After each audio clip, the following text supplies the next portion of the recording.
Guten Morgen, Leute. Eigentlich wollte ich heute also eine TikTok-Reaction da machen. Aber nach 5 Minuten habe ich den Drang verspürt, mit Augen aus zum Stecher. Dann habe ich es lassen.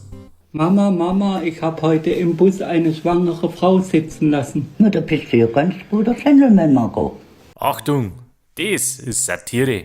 Und wenn's das nicht packst, dann gehst du in den Keller runter, ja, und trinkst Milch.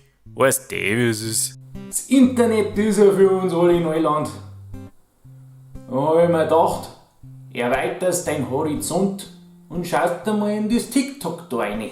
Und was ich da gesehen hab, lasst mir an der Menschheit zweifeln.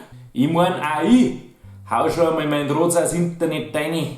Aber so einen geistigen Zerfall habe ich noch nie nicht gesehen. Da eine bindet sich einen Besen auf den Buckel, meine ist ein Hubschrauber. Ich bin ein Helikopter, Drrr, drrr. Der andere stellt seine 90-jährige demente alte Oma ins Internet und macht dann auf Klarkind. Ist das euch ein Ernst? Ehrlich? Wie oft hat's denn euch vom Wickeltisch runtergezunden? Und weil das noch nicht langt, ist ja jetzt das zweite Video von irgendeiner Tussi, die wo einen Kunstfilter drauf hat und meint irgendwie irgendwelche Lieder schlecht synchronisiert noch zum Singen.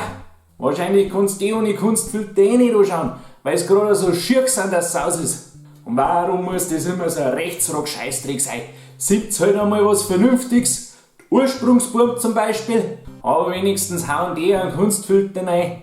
Es gibt nämlich auch die Fraktion, da wo du das schon durchs Video durchriechst. Wie schafft man das mit 20 in Deutschland, da einen kompletten Gammelbefall zu haben? Erklärt's mir das mal.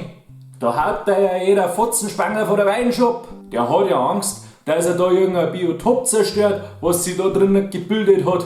Und dann noch die dämlichen Trends.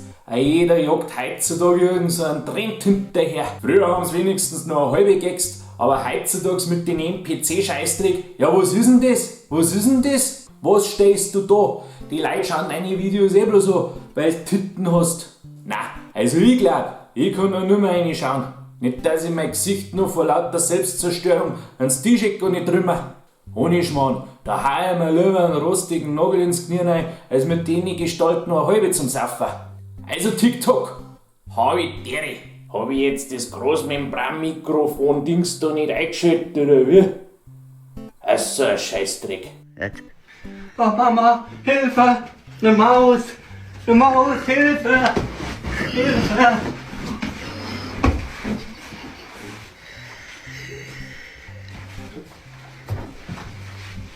Ich bin ein Helikopter, Drrr, drrr, ein Helikopter, Drrr. Helikopter nicht zum Ladeansatz, Helikopter zum Landeanplatz. Drrr.